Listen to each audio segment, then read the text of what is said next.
안녕하세요. 엊그제 예물 때문에 파혼한 30대 여성입니다. 가끔가다 예단이나 예물 때문에 파혼했다는 이야기가 들려오면 결혼이라는 일륜지 대사를 두고 그게 뭐 얼마나 대수라고 파혼까지 하나 싶기도 하고, 솔직히 남의 얘기라고만 생각했는데 막상 저한테 닥치고 보니 정말 이런 걸로 이 지경까지 될 수도 있구나 싶네요. 남자친구하고는 회사 동료의 소개로 처음 만났습니다. 당시 저는 연애에는 크게 관심이 없었는데 회사 동료가 사람 하나 도와주는 셈치고 나가달라 부탁하여 나간 자리였죠. 그리고 나중에서야 알게 된 게 회사 동료가 야구인가 뭐를 보러 가는데 그게 티켓팅하기가 엄청 힘든 거였대요. 그런데 그걸 제 남자친구가 도와줘서 감사의 뜻으로 소개팅을 해주기로 했었다나 어쩐다나요. 회사 동료는 그게 무슨 재밌는 이야깃거리라도 된다는 듯이 저에게 떠들어댔지만 솔직히 저는 그 이야기를 들었을 때 기분이 그다지 좋지만은 않았어요. 뭐랄까, 저랑 회사 동료가 그렇게 가까운 사이도 아니었는데 그래도 어쨌든 소개팅 자리에 나갈 때만 하더라도 그런 이야기까지는 몰랐으니까요. 아무튼 그렇게 약속 시간에 맞춰 나갔는데 남자친구가 먼저 나와 있었습니다. 깔끔한 차림새에 약간 긴장한 듯한 표정이 왠지 호감이 갔어요. 그리고 남자친구도 하는 말이 저한테서 후광이 비추더라는 둥. 이거야 가까워지고 나서 했던 이야기니까 저 기분 좋으라고 한 소리였겠죠.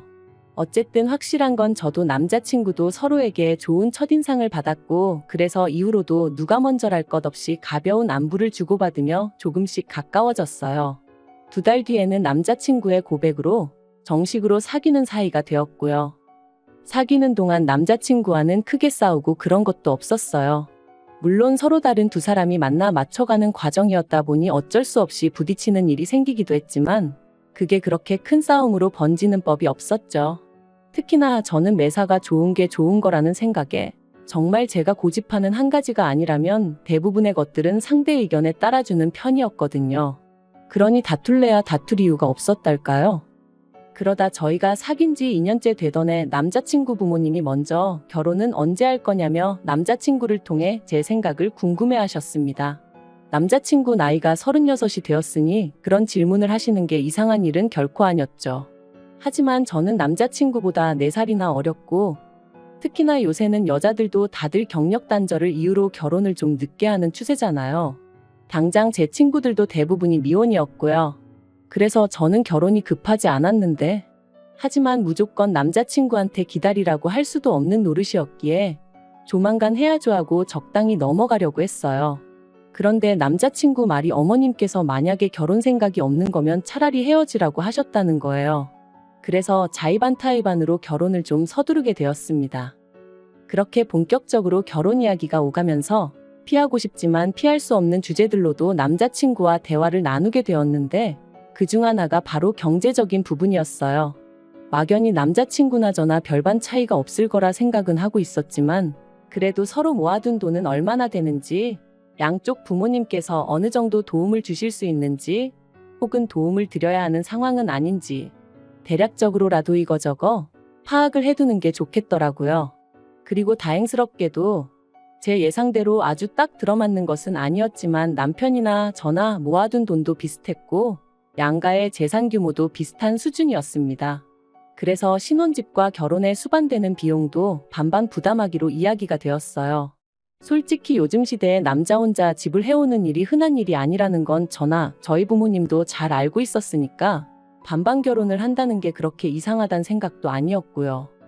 그런데 결혼 이야기가 오가는 와중에 제가 청약에 당첨되었습니다. 3년 후 입주 예정이었지만, 그리고 지금 집값이 많이 떨어지긴 했지만 그럼에도 불구하고 여전히 주변 시세보다 훨씬 저렴하게 입주할 수 있는 곳에 당첨이 되었어요. 그러자 저희 집에서는 저더러 넌 참 운이 좋다, 복덩이다 하며 축하해 주셨습니다. 남자친구 부모님도 남자친구를 통해 축하한다 해주셨고요. 하지만 청약 당첨 발표가 나고 며칠 뒤 남자친구 부모님과 식사를 하게 되었는데 계약금부터 시작해서 중도금의 잔금은 누가 내는 거냐? 네가 내는 거냐 아니면 친정에서 내주시는 거냐 하는데 좀 이상하다 싶대요. 저는 당연히 남자친구랑 같이 들어갈 살 집이니 같이 내야 된다고 생각했었거든요.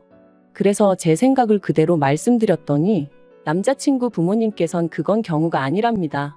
제가 청약을 넣을 때 당신들하고 상의를 한 것도 아니고 그렇다고 남자친구의 의견이 반영된 것도 아니지 않냐면서 제 독단적으로 내린 결정이니 그건 전부 다 제가 부담하는 게 맞다는 거였죠. 솔직히 어른들의 말씀이라 이렇게 표현하고 싶진 않지만 이게 바로 궤변인가 싶었어요. 남자친구 부모님이 하신 말씀대로 상의 같은 건 없었지만 그래도 결국 우리 두 사람의 보금자리가 될 건데 그걸 어째서 저 혼자 부담해야 한다는 건지 말이 안 된다는 생각뿐이었죠.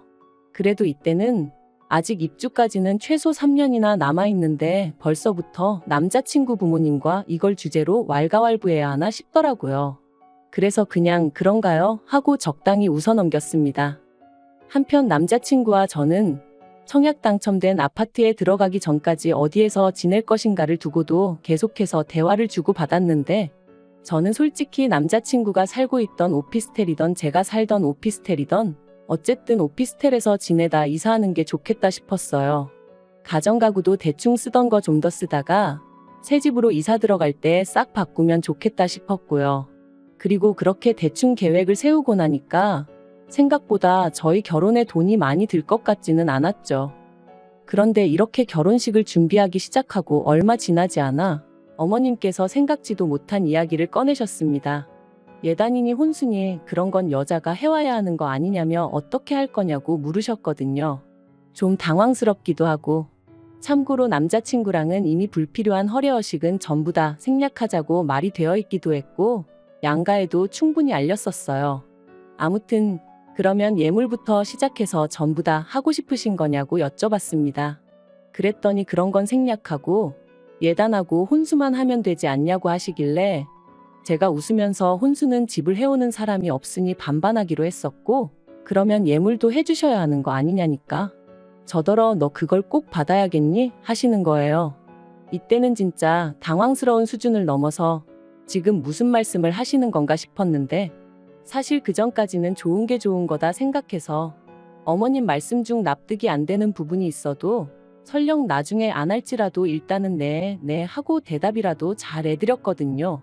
그런데 자꾸 그러니까 웃는 낯에 침을 뱉으려고 하신다는 게 딱 느낌이 오면서 더는 이러면 안 되겠다 싶었어요. 그래서 네, 꼭 받고 싶어요 했습니다. 그것도 좋은 걸로 오래오래 간직할 수 있는 걸로 받고 싶다고요. 그랬더니 어머님 표정이 싹 바뀌면서 언짢은 기색을 감추지 못하시대요.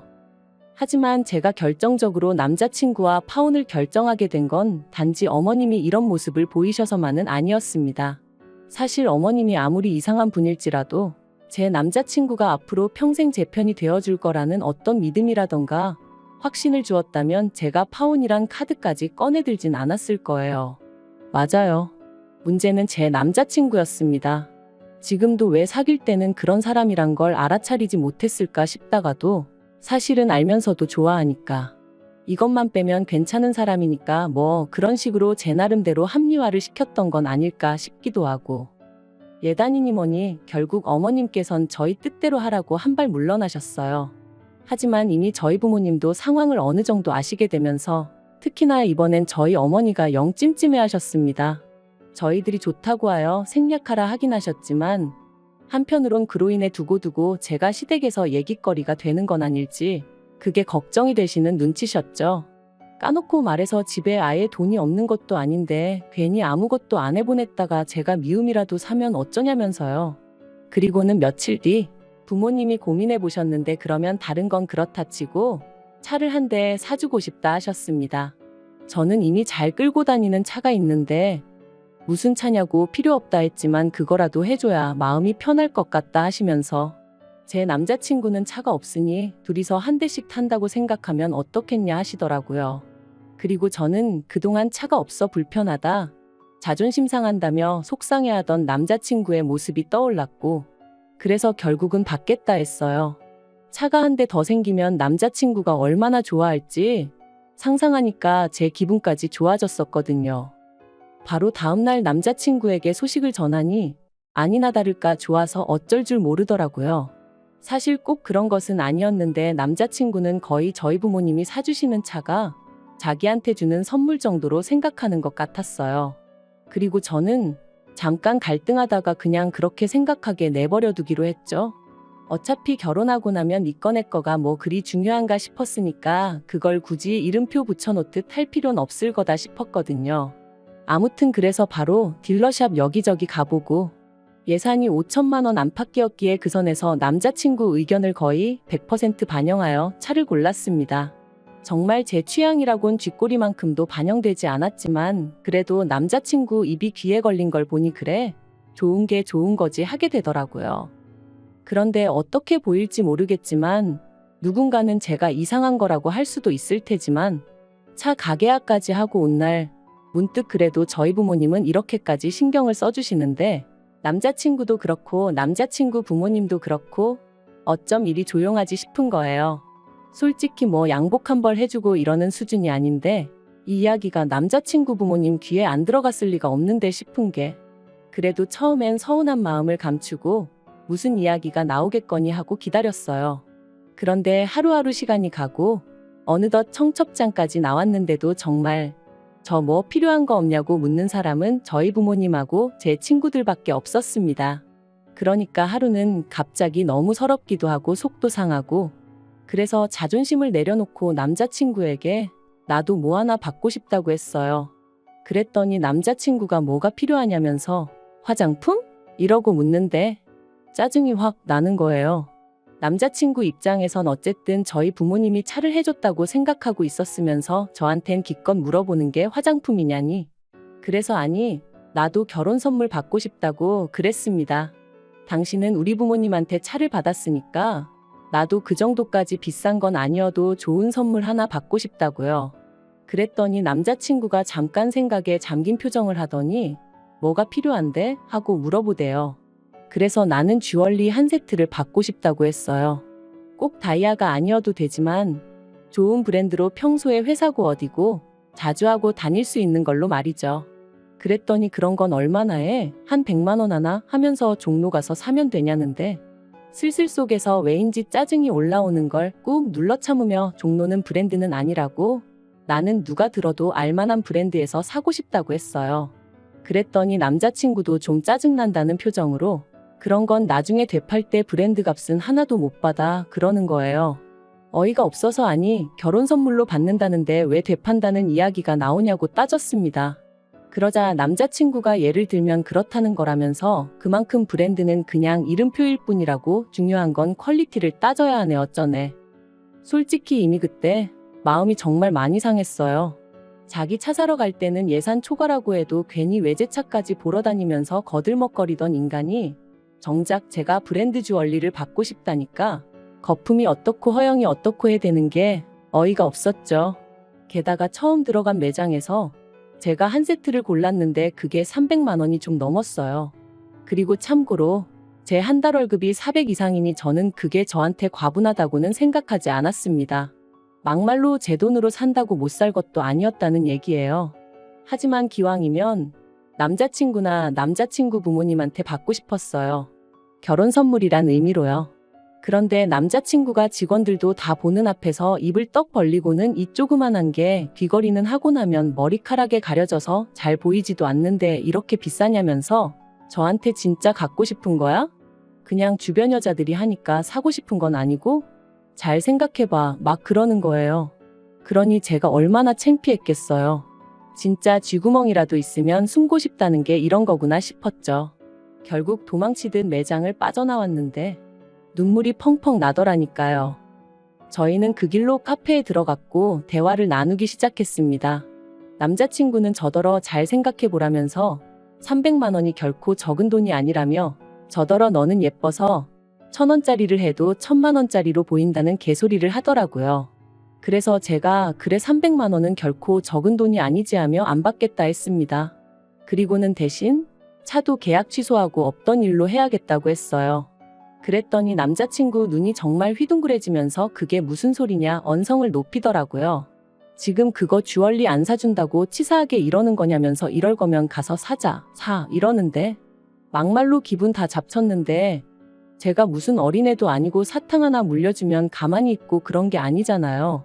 그래서 됐다고 생각해보니 내가 문제였다고 그랬습니다. 처음부터 서로 주거니 받거니 안 하기로 했었으니 그냥 안 했어야 하는데 괜히 차를 해준다고 해서 이 난리라며 차 안 사주고 그 돈에서 그냥 내가 알아서 내 귀걸이고 목걸이고 살 테니까 그런 줄 알라고 했죠. 그랬더니 이제 말 그대로 치사하네 어쩌네 그런 게 어딨냐.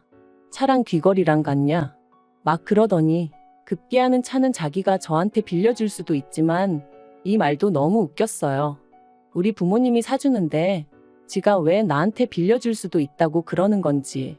아무튼 차는 뭐 저도 쓸 수 있는데 제가 사는 그 비싼 귀걸이 목걸이는 자기는 못하지 않냐면서 그러니까 처음부터 공정하지가 않다나요? 그래서 제가 그러니까 공정이고 나발이고 서로 주고받고 하지 말자고 하고 소리를 질렀죠. 그리고 집에 돌아왔는데도 어째서인지 분한 마음이 가라앉지를 않았습니다. 나를 뭘로 보고 내가 무슨 호구도 아니고. 그런데 그때 남자친구한테 전화가 왔어요. 자기가 생각을 해봤는데 일단 미안하다더니 어머님 아버님하고도 얘기를 했다면서 어머님이 주얼리 세트를 해주시겠다 하셨다나요. 그리고 그땐 저도 또 속없이 화가 좀 풀리는 기분이었죠. 그래서 그래 그럼 언제 사러 가 하고 물으니 단 조건이 있다면서 어머님 아는 분이 하시는 금은방에 가야 된답니다. 가서 제가 갖고 싶은 주얼리 세트 사진을 보여주면 거기 주인분이 최대한 비슷한 걸 찾아주신다고 하셨다나요. 이제 거기서 제가 완전히 소위 폭발을 한 거예요. 진짜 남자친구도 그렇고 어머님도 그렇고 사람을 뭘로 보고 이러나 싶은 게. 그래서 제가 다 때려치자 했습니다. 도대체 나를 뭘로 보고 이런 소리를 하는 건지 모르겠지만 나는 더는 못 참겠으니 결혼이고 뭐고 다 때려치자고요. 그랬더니 남자친구가 사람들한테 물어보래요. 300씩이나 하는 주얼리를 안 사준다고 파혼하자는 여자가 있다고 하면 사람들이 욕할 거라면서요. 그래서 저도 너야말로 사람들한테 물어보라 했습니다. 5천만 원짜리 자동차를 선물로 받으면서 300만 원짜리도 안 사주려고 했더니 파혼당했다고 한번 주변 사람들한테 말을 해보라고요.